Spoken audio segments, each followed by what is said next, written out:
Hello, welcome to Quackalope. Thank you for joining me. Today we're going to be bringing you a right for you, wrong for you review video on Caral by Fun Tales. Now, in this format, we're going to do our very best to analyze and break down 7 factors we consider when deciding if a game is going to be added to our collection or not. We've played this multiple times. We've also played this with every module and expansion that this prototype has sent us. So, please take everything with a grain of salt. We are playing with a work in progress. This game will be available for pre-order or for backing.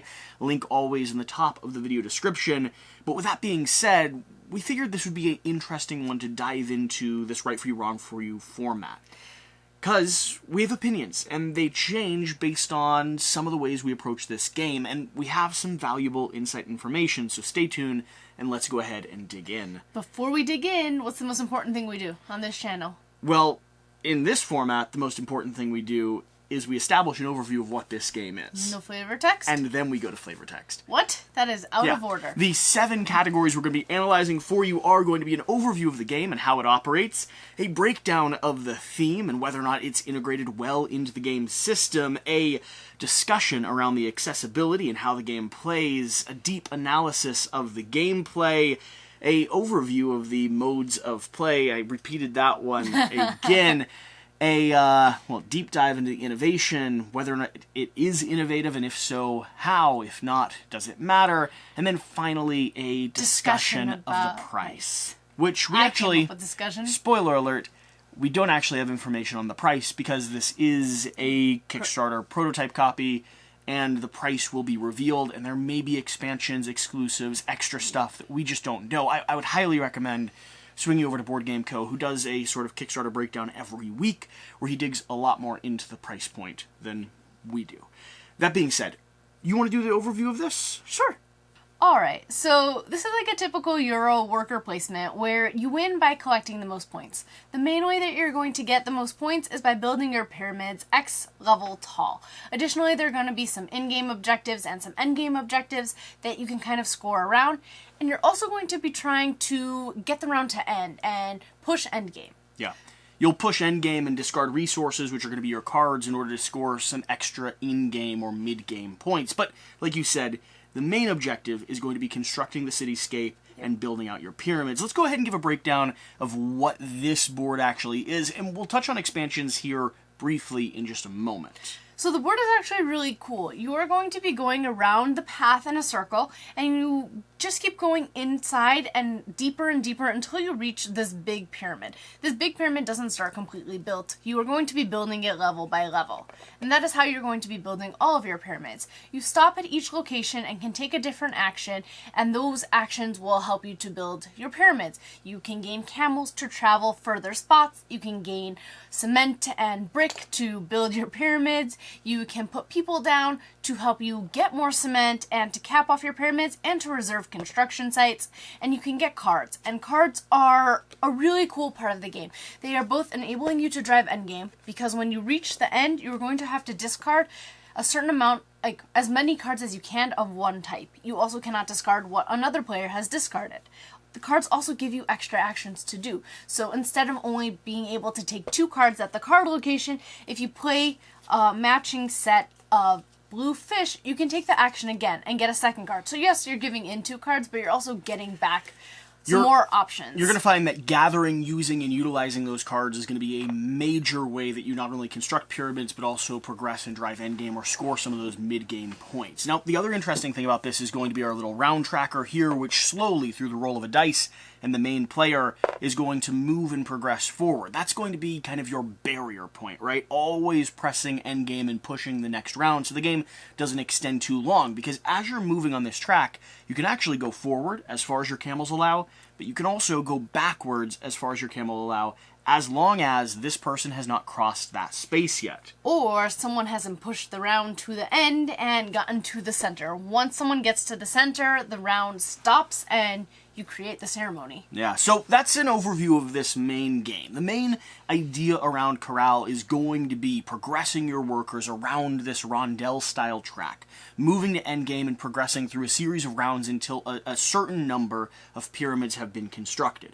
There's also a lot of other in-game modules that we have laid out here, and I'm going to quickly point out what those are. We have the snake, which is going to create a variable barrier on some locations and a price you have to pay if you want to go to there. The starting or leading player, who's also going to be the person rolling the dice and controlling our sort of round tracker here, is going to be placing the snake down in zones, creating a barrier and obstacle for other people to go to. You can sacrifice an alpaca if you want to use that location. We have this location here, which allows you to place alpacas and workers there to gain some in-game victory points and also some resource bonuses throughout the course of the game. We have tiles, which are going to be randomized, and after a certain number of pyramids are built, you'll start placing them out in locations. They change what you can do and what actions you can take at those variable locations. Really interesting way to start changing the nature of the board itself. We have two different types of cards. Some are going to be round-end cards, where if people don't discard a certain number of cards collectively as a group, everyone's going to be punished, and so you have to make the decision point of how much do you give, when do you try to go for that victory point, or when do you just screw everyone else over. We also have some cards that are going to be personalized or special objectives. These are going to be open to the table and usually start scripting or driving the way you play the game at the very start and framework of it. There'll be things like make sure you have 2 pyramids completed next to each other, or be the first to finish the track whilst having 9 cards in your hand, stuff and such like that.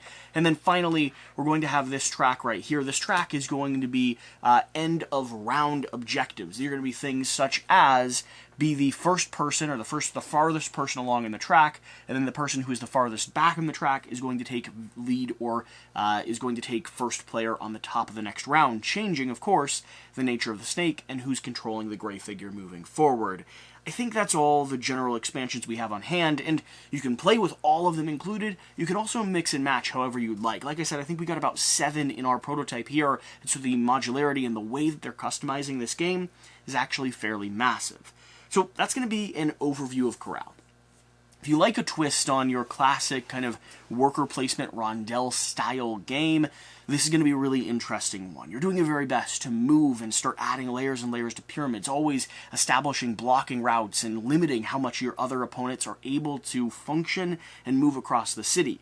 There's also a lot of different ways to play Caral. If you're looking for a game that has a lot of open source expansions and modules and mini little units that can be cycled in and out depending on your gaming group, the weight of the game you want to play, and the experience you're looking for, this one might be right for you. It might be right for you. That being said, let's go ahead and swing over into the most important part of this discussion, which is going to be around theme. And to start that off, we're going to have some flavor text.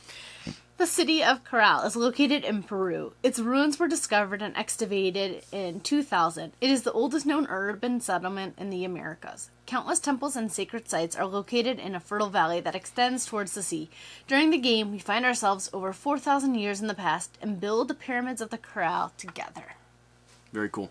So, yeah, this is going to be set in Peru, right? In some of the oldest pyramids, I believe one of the oldest civilizations we are aware of. Yeah, it's before Egyptian pyramids, actually. Which is absolutely insane. And I have to say, I don't actually know a lot about the culture, the region, the actual location of this. I need to go do some research. I didn't even know we discovered it in like early 2000, which is pretty remarkable that we're discovering some incredible features of our world at such a kind of what feels like recent mark in history.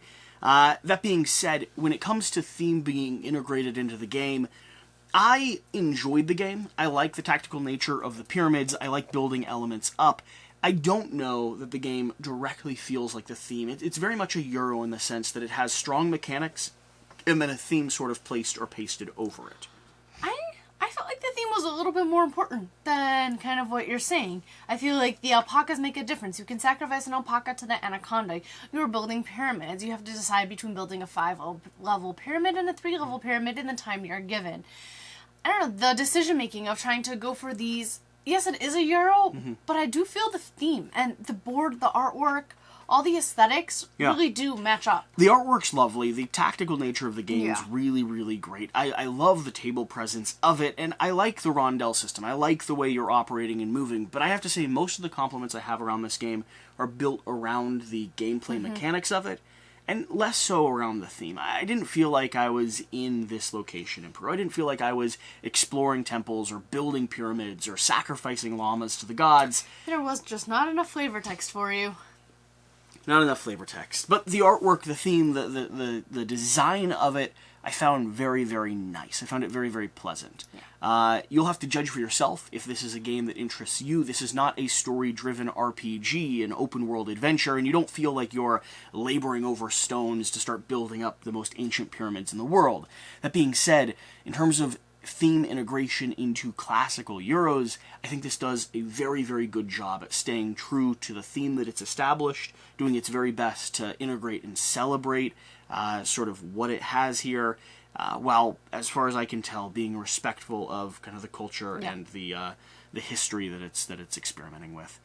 So, if you're looking for a game set in sort of the ruins of Peru, building out these temples, building out these pyramids, and exploring a kind of Euro-style puzzle where the mechanics are the strongest element, but the themes pasted on just a little bit, this game might be right for you. it still might be right for you. Let's swing over into accessibility. How easy is this game to get to the table? How much does it take to kind of learn the rulebook, read through the modules, start pulling it out? I feel like this game was pretty accessible. I mean, in the overview that we gave, we essentially taught it, basically. Yes, there are a couple other minute details that we had to that we would include if we were doing an actual teach. But it's pretty easy to get up and running. It's not too hard to set up physically and get to the table, and I think it is a really great intro, not even intro, but a really great Euro. Yeah, so it's interesting. Medium weight, maybe? It's interesting here. I'd say medium to lightweight. It's right on the edge of introductory. And my biggest ding against one element of the game is going to be my biggest compliment in this section of the review. This game, when it comes to the base game, is really a skin-down rondel worker placement system, right? You're managing very limited resources, you have very limited cards that you're utilizing, and your main objective is one of two things: build pyramids and drive endgame. Yeah. You can win either way, and usually it has to be a balance of both to be competitive in the game system. It is straightforward, and it's a puzzle you're trying to solve. It is not complicated. You can probably teach it within a few minutes and get it to the table. That being said, as you start advancing this, my favorite way to play has been with all the modules included, and I want more of them. Which means every module you add in adds complexity, adds messiness, adds extra layers of the game. So I'm going to ding this game when it comes to the gameplay itself. I found the base game lacking. Yeah. But that being said, in the accessibility portion of this conversation, the way I enjoy this game the most does involve more and more modules being included, which means you have to ask yourself the question: how accessible is your gaming group to adaptation? How much do they want to add in new modules every time you play? How quickly do you want to escalate from a kind of streamlined, simple base game where you give your game group the prerequisite that we're learning the game to add in the extra components, versus go ahead and dive in head first, where the experience might be a little bit overwhelming and too much to manage without really understanding the full strategy of the game? There's a give and take here. I think the right way to play the game is base game first. But I also think that's the worst way to experience what I enjoy the most about Caral. Yeah, I loved the addition of all the modules and expansions. I loved how you started having to focus on different things during the round. It slowed down the game, I think. Not significantly, but it did slow it down. Instead of driving endgame so hard, there was like little goals that you were focusing on for the round, for mid-game, end-game. It was really cool. So when it comes to accessibility, I think this is a pretty easy learn and teach. The ideas, the mechanics are all very familiar, and you should be able to get it up and running quickly. That being said, don't stop at the base game. Keep iterating on that by adding in a module or two here or there, or diving headfirst like we did into everything, and make it a heavy, accessible puzzle. And keep an eye over on the Kickstarter or GameFound link, always below, to see what they're going to add in. Are there any other modules that they're mixing in? Is the prototype going to come with a game insert, reference cards, etc., and so on? So if you're looking for a game that's going to be accessibly easy to table, especially a Euro that plays quickly in a small time frame and is fun, yet, again, accessible, this is going to be one that should be on your radar. That being said, if you're scared of modules, don't like iterating upon the base game, and really want to either stick with or learn everything immediately, this one might be a little bit more messy and open form than you're prepared for. With that, let's go ahead and swing over into gameplay. And we're not going to talk about the gameplay specifically. We're going to talk about the things that are highs and lows for us, what we like about the gameplay, and what might make this wrong for you when it comes to the gameplay experience. I have a couple things that might make this gameplay Is it specifically wrong. Playing with me?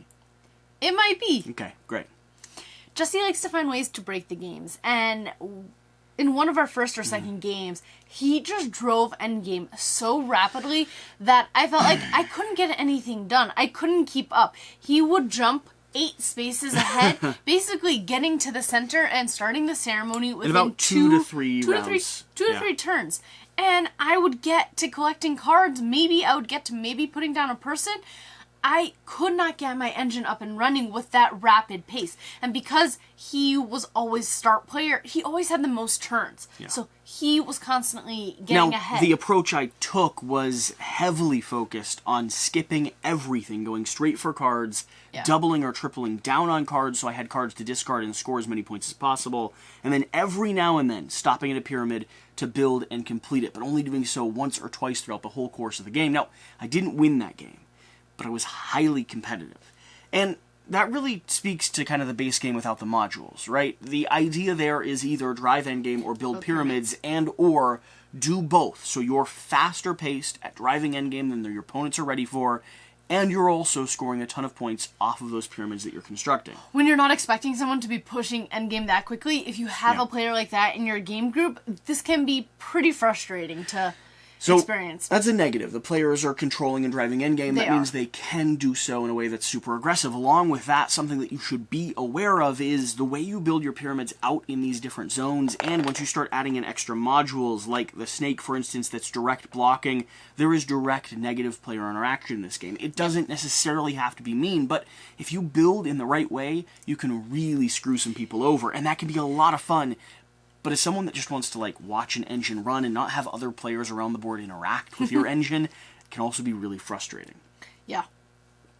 Especially when someone's right at the end and you see they need 1 or 2 more turns and you just end it because you're ready for the next round. Let's start back at the beginning. Let's go to 0 and I have my stuff positioned. There are a lot of interesting ways that you can kind of mess with another player. Yeah. You can see how many camels they have, how many spaces that they can take, and force them to kind of discard cards to get ahead of the round tracker.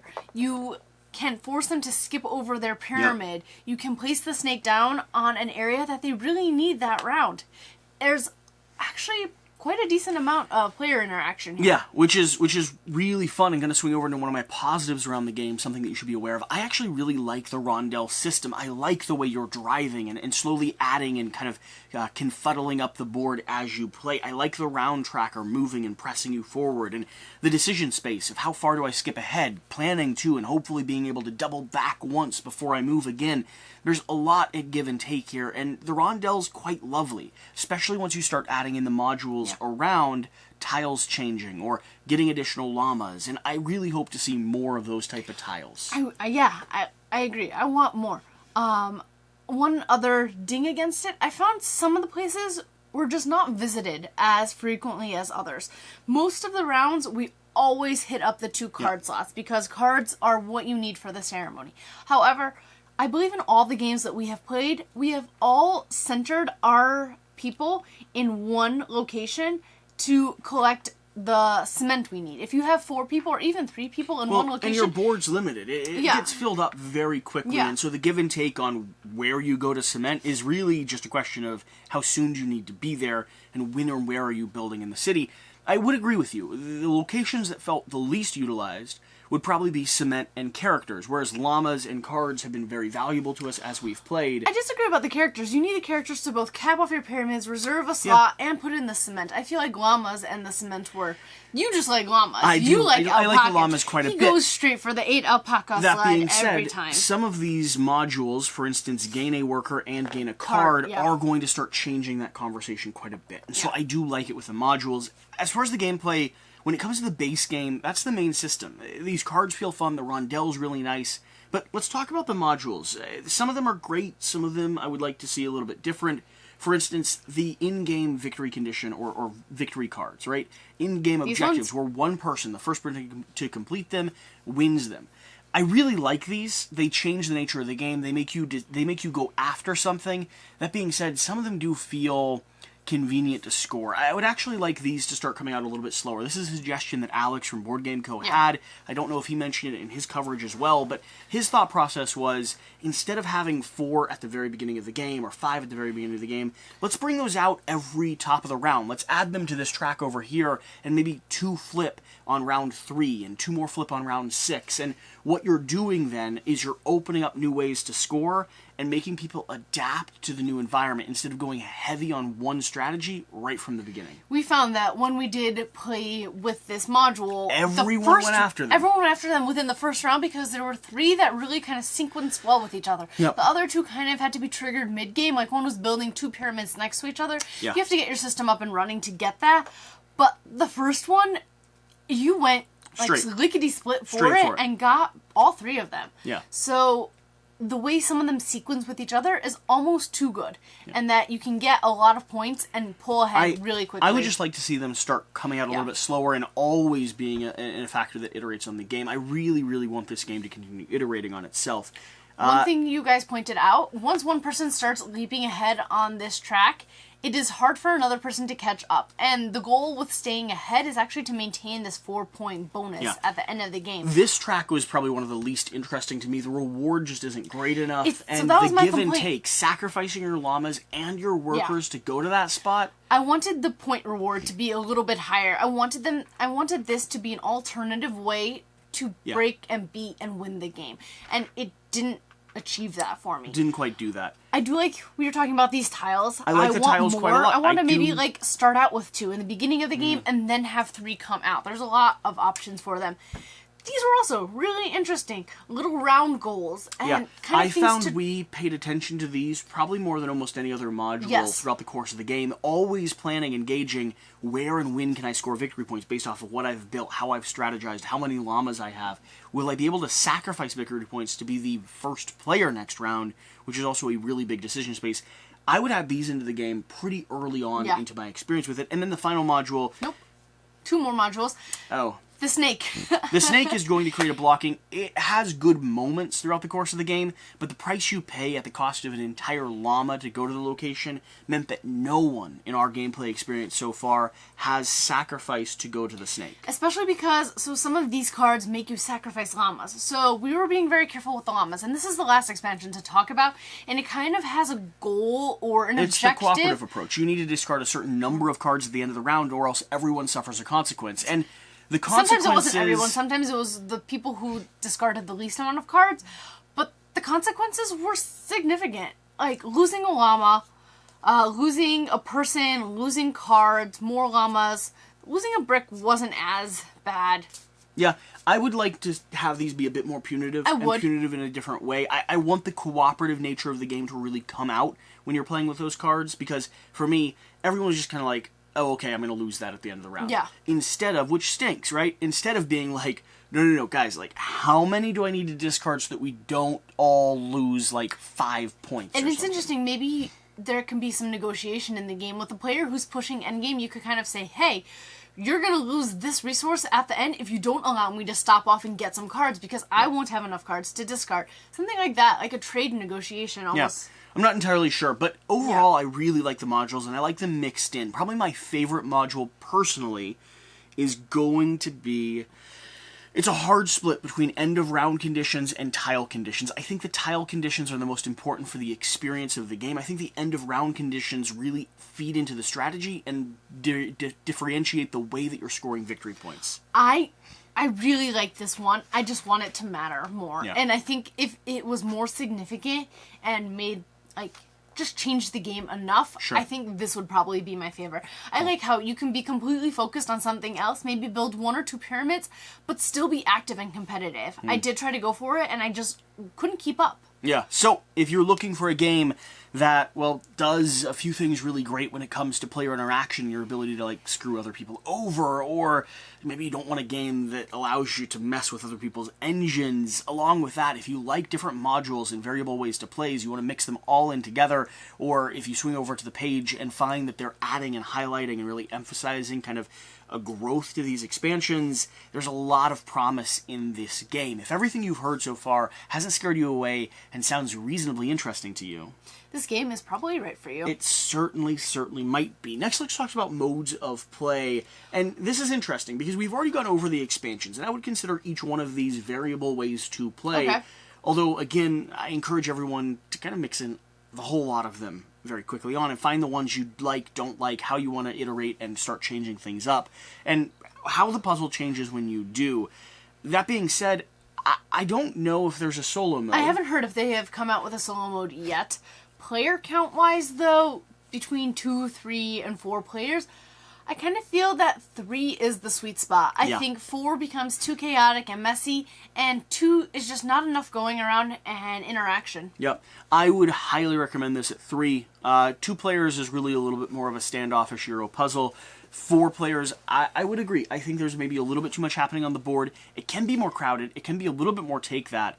And the gameplay is quick enough that I don't know that I would shy away from a 4-player game, but I'm not running around to grab this off the shelf. I think one person can pull ahead really quickly in a 4-player game and just dominate. It really depends. It really depends on the strategy and how other people start mediating that. But this is very, very solid at 3. So if your gaming group is 3 to 4 players, but consistently seem to find 3-player games hitting the table consistently, and if you like a 2-player game that still has a little bit of interaction, is head-to-head, but allows you to focus a little bit more on your puzzle, and this one sounds interesting to you, I'd still recommend it. I think 3 players, though, is going to be your sweet spot. And if that's where your gaming group is, this one might be right for you. I kind of just thought of something while I was just looking at the board. I think I would like it if each location kind of was a little different. Like, the basic location was the same, but either the one closer... that's sort of what those tiles do. Agreed. Yeah. I was just kind of thinking, like, as you're going around the system, because I know we're about to get to innovation, as you're going around the system, as you're getting closer and closer to the heart of it, the location kind of is upgraded a little bit more, just basically. That's sort of what these tiles do. But you get to choose where you get to put Let's swing into innovation.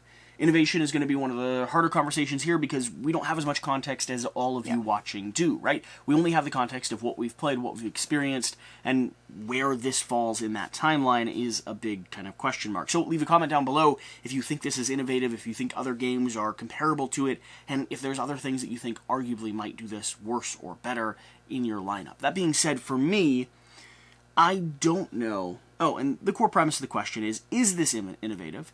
If so, why? If not, does it matter? I don't think this is innovative. I don't think it matters either. Let me be very clear about that. I don't need a game to be innovative, but sometimes innovation is a reason I add it to the shelf. I have played games with rondel systems. I've played worker placement games, specifically like something like Teotihuacan, that moves you around a big board, makes your workers always have to progress forward, and pushes endgame in a very similar fashion. This one is a more accessible version of that rondel system, but the idea of pyramid building, the idea of resource management, the idea of kind of gaining cards and using and utilizing actions, even the idea of like the amount of vast array of modules that get mixed into here, none of this really feels like it's doing something new, as opposed to doing something a little bit cleaner, a little bit more accessible, and a little bit of a nice spin on some very familiar systems. Yeah, I think I don't really have much to add. I would agree with you. I'm not familiar with the game that you mentioned, Teotihuacan. So, but based on what you said, I would agree that this isn't doing very much innovation, but it also doesn't matter. I think it has its spot in its own right. I think a combination of the artwork and just the table presence alone, combined with the nice modules that start changing up the nature of the game, and familiar mechanics done in an accessible and inviting way, makes this one that's worth paying attention to, and arguably worth adding to your collection, even though it's not necessarily going to be heavily innovative. And if you're okay with that, this game might be right for you. It certainly might be. Finally, let's talk about price. And that we don't know about the price. We can't really gauge the price yet. I don't have any inside information. But we can say what we would think where this it's price going to be scaled. should be. And how much we would pay for a game like this. Sort of. So the hard part for me here is we don't know the degree to which they're going to be deluxifying it. We don't know what expansions are going to be included, minis. All we have to work with is a prototype here. I'm curious if we give an estimate and then check back later and pin a comment about how close we were. It's really hard. It's really hard. For me, I would be comfortable with a game like this, assuming production quality is upgraded to the same or, reasonable degree that our prototype is here, and with the assumption that more modules, the modules that we have are enhanced, meaning there's more tiles, there's more cards, there's more variability, but there aren't any more modules specifically. I really think 85, maybe 95 wouldn't scare me off from a price point on this. I could see with shipping it being a little bit higher. Getting above 100 feels maybe on the edge of too expensive. So I was going to say between 80 and 120. 80 to 90 if it is this with what you were saying. Basically, great components and these modules maybe a little bit more, but these modules, 100 to 120 if they're going to be adding stretch goals and more modules to integrate. That was kind of my range.